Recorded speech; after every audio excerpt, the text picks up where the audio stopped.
Señor Bacigalupo, gracias por acompañarnos. Les saluda Mauricio Icaza.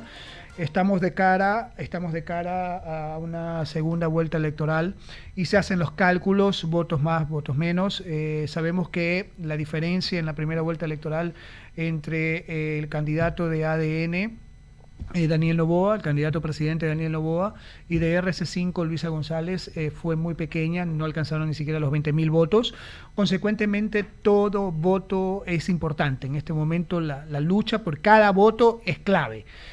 Hace poco, hace 1 o 2 días, Leonidas Giza, dirigente de la CONAIE, hablaba del apoyo que se le va a dar de parte a Luisa González. Sin embargo, una facción, la CONFENAIE, del sector indígena, pues le está promoviendo el apoyo al presidente Daniel Noboa. ¿Cree usted a estas alturas del partido que pronunciamientos de esa naturaleza hace que las bases, en este caso de la CONAIE y en el otro caso de la CONFENAIE, se vuelquen hacia los candidatos a los que ellos han anunciado su apoyo, o no es tanto así? Bienvenido. Muchas gracias por la entrevista. Todos sabemos, pues, que el voto mayoritario indígena ya se ha expresado en 2 últimas vueltas de manera categórica. Acordémonos que ese voto indígena fue contrario al candidato Arauz, cuando el candidato Arauz en la primera vuelta le había sacado 13 puntos de diferencia al señor Lasso. La mayoría del voto indígena en segunda vuelta fue a favor de Lasso, y esa fue una de las razones por las que Lasso fue presidente del país. Acordémonos la última segunda vuelta entre Noboa y Luisa González. Luisa González le saca 10 puntos de diferencia a Noboa, y Noboa le gana la elección a Luisa González en la segunda vuelta, entre otros votos gracias al voto de la base indígena, que se volcó mayoritariamente a favor de Noboa en contra de Luisa González. Entonces ese voto indígena no es, pues, contra Arauz. Ese voto indígena mayoritariamente no es contra Luisa González. Ese voto indígena mayoritariamente es contra Rafael Correa, que como presidente de la República pateó al sector indígena, encarceló abusivamente a sus dirigentes. Y tenemos el ejemplo del hermano del actual prefecto de Cotopaxi, Lourdes Tibán. Él fue, pues, abusivamente encarcelado por Correa. Y así miles de abusos con la base indígena, con el arrebato de la sede de la CONAIE, con los insultos que el país conoce, pero que unos olvidan por interés, pero que la mayoría indígena no olvida. Por eso es que el señor Churichumbi, que es el socio en esta tramoya con ISA de respaldar en el cuarto oscuro de los pocos dirigentes al correísmo, dice que hay que olvidar el pasado. Esa es la miseria moral de esta dirigencia. Quieren que la mayoría indígena olvide los sufrimientos, los atropellos y los abusos que cometió Correa respecto de la dirigencia y la base indígena. Entonces, en esa línea, pues, está bien que Churuchumbi por interés, e Isa por interés, que hace rato viene siendo peón del correísmo, este terrorista de Quito, ¿no? Pagado por el correísmo para tumbar a Lenín Moreno y luego pagado para tumbar a Lasso. Está bien que adopten esas posiciones porque son los peones de Correa, pero la mayoría de indígenas ya se está expresando en provincias, no solo en la CONFENAIE de la Amazonía, no. Vaya usted a preguntar al prefecto de Chimborazo, ¿a quién va a apoyar? Pero señor Bacigalupo, igual Lisa tuvo una votación. Preguntémosles a Lourdes Tibán, ¿a quién va a apoyar la prefecto de Cotopaxi? Y así, entonces, mi visión histórica, según los antecedentes que le acabo de decir, es que la mayoría indígena nuevamente va a votar contra los atropellos del gobierno de Correa. No es que va a votar por Noboa porque lo adoran a Noboa, no, van a votar en contra de que se reproduzca en el Ecuador un régimen de atropello como el que lideró Rafael Correa. Salva Cigalupo, pero sin embargo en la primera vuelta electoral ISA quedó tercero con un cerca de 4% de votación, que para este caso no es nada despreciable, pues se está peleando, como lo dije al principio, voto a voto. Pero esos votos no son de ISA, pues. Esos votos son de ISA para presidente porque en Cotopaxi, no, yo le digo, mucha gente que votó por ISA para presidente no va a votar por Luisa. Pues. Es que ISA no es el dueño de los votos. Nadie es dueño de los votos. Ningún candidato presidencial que no llegó a la segunda vuelta, no, ni siquiera los que llegaron a la segunda vuelta son dueños de los votos. Porque Luisa puede perder votos que tuvo en la primera vuelta como igual Noboa. Entonces ya depende de la campaña. Entonces cuando se dice que yo saqué 4%, entonces yo transfiero mis votos, olvídese, le estoy dando un antecedente histórico. Eso pesa más que cualquier discurso barato de una minoría que está demostrado por tantos líderes nacionales históricos como Auqui Tituaña, no, como le digo, pues Salvador Quispe, como Lourdes Tibán, no, como tantos líderes históricos. El mismo Yacu Pérez no está de acuerdo con el correísmo, es así. Entonces le digo, yo estoy en mi provincia que es Cotopaxi, yo sé lo que va a pasar en Cotopaxi. En Cotopaxi la votación indígena será por lo menos un 70% en favor de Noboa, un 20% para Luisa González y un 10% entre nulos y blancos. Ahora, recordemos que en la primera vuelta, un poco señalando lo que usted estaba indicando, Noboa ganó en buena parte de la Sierra Central en provincias en las que tienen preferencia o prevalencia indígena. Así es. El señor Isa quedó en un lugar subalterno, en la provincia de Cotopaxi. Le ganó Noboa y le ganó Luisa González al señor Isa. Así que no estemos pues despertando demasiadas expectativas de eso. Igualmente, como usted dice, Noboa ganó en gran parte de la Sierra Centro y ese porcentaje de voto indígena que se sumó para apoyar a Isa por solidaridad étnica, porque bueno, es indio, etcétera. Ya en la segunda vuelta, pues se recuerda pues de las pateadizas que le metía Correa a la base indígena cuando salían, pues, como el caso de Salvador Quispe, que fue arrastrado, atropellado, pateado en una manifestación, ¿no? Cuando protestaban contra el gobierno de Correa. Todo eso está ahí, le digo, en una suerte de rescoldo que fácilmente vuelve a hacerse llamarada, ¿no? Pregúntele pues a la prefecta de Cotopaxi si va a votar por quien mandó abusivamente encarcelar a su hermano, pues. Y así una serie de atropellos. Entonces, ya le digo, si no hubiera ese antecedente histórico, yo reduciría el mensaje contundente que trato de dar. Pero ya hay históricamente ya hay dos segundas vueltas en que mayoritariamente el indigenado votó en contra de los atropellos de Correa, no digamos por Lazo ni por Noboa, en contra de Correa, y lo volverá a hacer. Dalton Bacigalupo está con nosotros. Sebastián Díaz tiene más preguntas para usted. Gracias por contestar mis inquietudes. Sí, buenas tardes. Gracias, doctor. Buenas tardes, ex asambleísta. Es verdad, el movimiento indígena ha sufrido atropellos durante Correa, durante Lenín Moreno, durante el gobierno de Guillermo Lazo y durante el actual gobierno. Eso lamentablemente sigue sucediendo dentro de la política ecuatoriana. Ahora, teniendo en cuenta que ya estamos a menos de un mes durante esta segunda vuelta electoral, donde la disputa es muy reñida, voto a voto, como mencionaba Mauricio. ¿Cuál es la estrategia o cuál es el objetivo que debe lograr cada candidatura? ¿Cómo atraer este voto que no pudo llegar en la primera vuelta? ¿Y cómo, digamos, atacar a estos blandos, a estos nulos, a estos blancos y a estas personas que rayan el voto?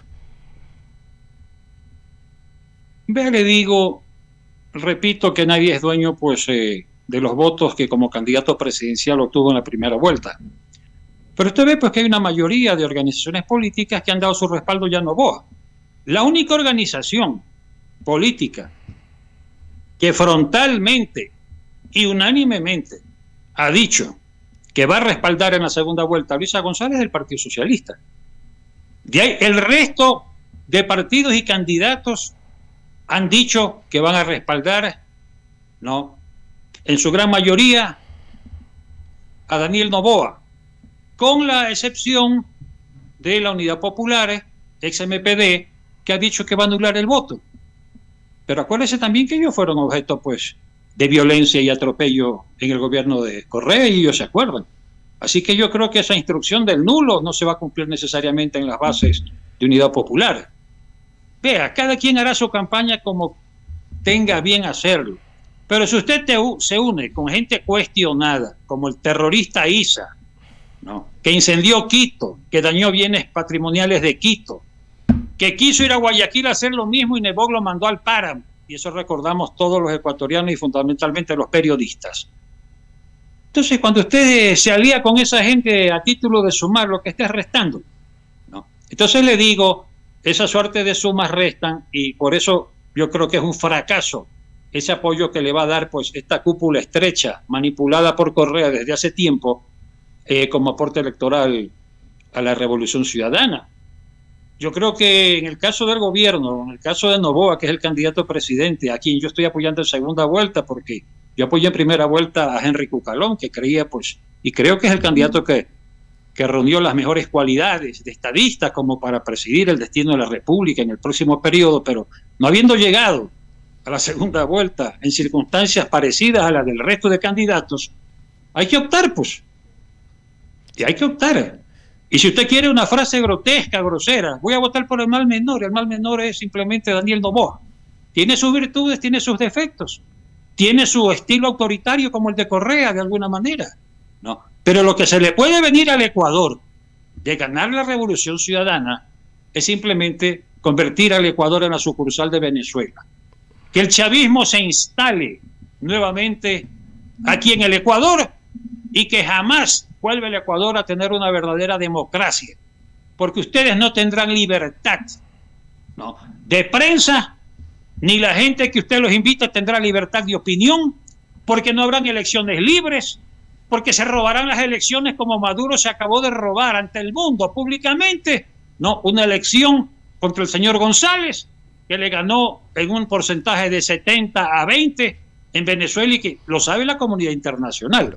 Entonces, si el Ecuador quiere vivir en democracia, si el Ecuador quiere ejercitar las libertades que se derivan de la libertad de expresión, que es un pilar fundamental en la vivencia republicano-democrática, ya sabe por quién votar y ya también sabe por quién no votar.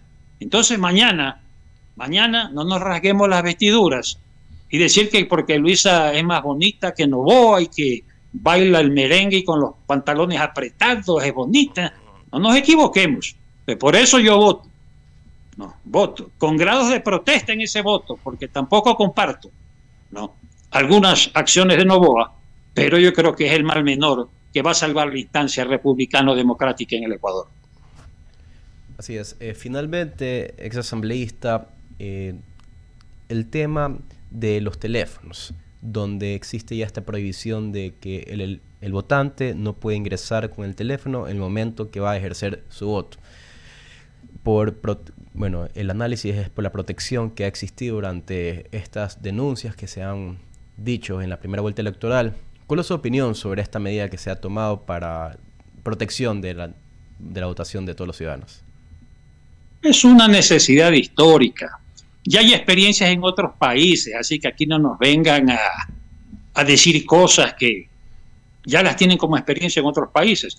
En México, el 30% del territorio mexicano está gobernado por el narco. Los candidatos están financiados por el narco. Las presiones, los chantajes provienen de la delincuencia narca para segmentos electorales en sus distritos que controlan, obligándoles a que les enseñen la fotografía del voto para que ellos no estén sujetos mañana a ninguna retaliación y que puedan salvar la integridad personal y su misma vida, ¿no? Entonces, eso está pasando ya en el Ecuador. Yo tengo la confianza y la seguridad que cuando hay, pues, esta información, ¿no?, de los entes de seguridad del país, el Comando Conjunto de las Fuerzas Armadas, la Policía Nacional, de que están operando estos grupos criminales intimidando a segmentos de la población, que están ellos, pues, de alguna manera, pues, influenciando en determinadas zonas del país, la medida, pues ya le digo, correcta, es la de proteger la intimidad, ¿no?, y la independencia de criterio para emitir el voto, ¿no? Porque no es el hecho de que el voto sea secreto, ¿no? Esa es una característica del voto, El hecho de ese secretismo incorpora, ¿no?, la circunstancia de que quien emite ese voto no está sujeto a chantajes ni a presiones. Yo he mandado un tuit al País donde hago incluso un alcance en la defensa de la bondad de esa medida, porque no es tan solo pues que los criminales amenazan en sectores de pobladores para que les enseñen pues cómo votaron, porque si no corre riesgo su vida o la de su familia. Dígame usted, ¿acaso no hay empresarios inescrupulosos que realizan y practican chantaje a sus empleados y obreros para efectos de que voten por determinado candidato el de simpatía del empresario? ¿Acaso no hay prefectos y alcaldes que obligan a sus empleados, funcionarios y trabajadores en las prefecturas y alcaldías a que voten por el candidato favorito de su prefecto y de su alcalde, para efectos, ya le digo, de impedir la libertad del sufragio? ¿Acaso no hay sindicatos donde el tirano directivo sindical de turno le dice, pues a ver, a mí me traen pues el celular con la foto para saber que no me has traicionado porque yo voy a votar por tal persona, y etcétera? ¿No? Entonces le digo, ¿acaso no hay arrendatarios de bienes municipales, como en el caso de Quito, que son amenazados por tener un cartón y una fotografía de Noboa en uno de los mercados municipales de Quito? Acordémonos cómo un funcionario municipal fue a agredir verbalmente y atropellar y amenazar a una humilde vendedora del mercado de Quito porque tenía ahí un cartón de Noboa y la obligaba a que lo saque. Si esas cosas se dan en los municipios, ¿usted cree que no va a haber amenazas? Que si no nos traes tú la foto del voto por el candidato que yo quiero, hablándose de alcalde o prefecto, simplemente te quitamos el arriendo de este bien municipal que te estamos dando, no como gran gracia del alcalde o del prefecto. No. Entonces le digo, vamos a impedir que exista tanto el chantaje de la delincuencia organizada como el chantaje de grupos de presión o gente que tiene en estructura social una autoridad respecto de un subalterno, sea empresario, sea dirigente sindical, sea dirigente laboral, sea dirigente indígena, sea prefecto, sea alcalde. ¿Usted sabe quiénes son los que más han saltado en contra de esta medida correctamente emitida por el Consejo Nacional Electoral? Los alcaldes y prefectos correístas. Óigame bien, los alcaldes y prefectos correístas son los que principalmente han saltado en contra de una sabia decisión que garantiza la libertad de sufragio. Entonces, eso se ha evitado, gracias a Dios. Asambleísta, perdón, quiero aprovechar más bien su experiencia parlamentaria para hablar de un tema de la Asamblea. Una última inquietud con el político Dalton Bacigalupo. En la Asamblea Nacional, quien quiera que quede presidente de la República va a tener no una asamblea atomizada como la que existe en la actualidad, sino más bien una asamblea bastante polarizada. Dos fuerzas políticas muy grandes, con una diferencia de un voto al menos por el momento, salvo que en la práctica puedan ir sumando adeptos.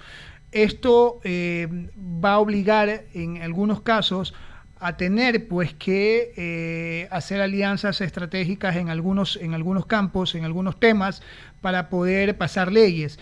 Vemos que va a ser muy complicado en el caso de repente poner un juicio político al presidente de la República, porque ahí se necesita otra figura y los votos no van a dar.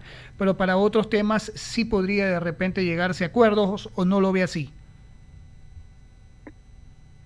Quien llegue a la presidencia de la República va a tener mayoría parlamentaria. No. Y va a impedir la fiscalización a su gabinete, por ejemplo.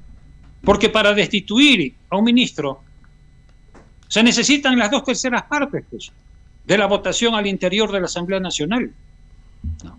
Entonces le digo, con esas mayorías, tanto la de ADN como la del correísmo, que son dos bloques hegemónicos,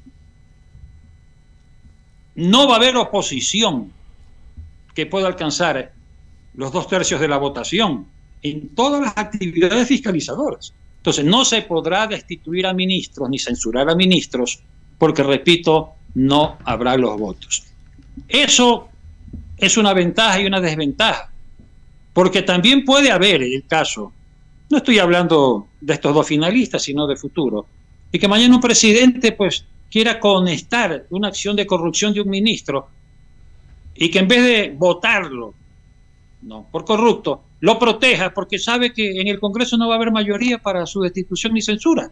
Entonces, estas cosas también, le digo, tienen su parte positiva y su parte negativa. Pero de hecho, pues quien sea el presidente de la República va a tener la mayoría. Si es Luisa González, pues le faltan pues 10 votos para sumar y tener la mayoría absoluta en el Congreso, en el Parlamento ecuatoriano, en la Asamblea. E igualmente Noboa, ¿no?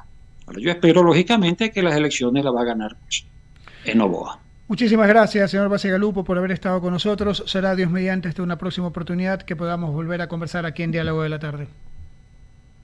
Gracias a ustedes, muy gentiles. Perfecto, son las 18 horas con 54 minutos. Momento ya de poner un punto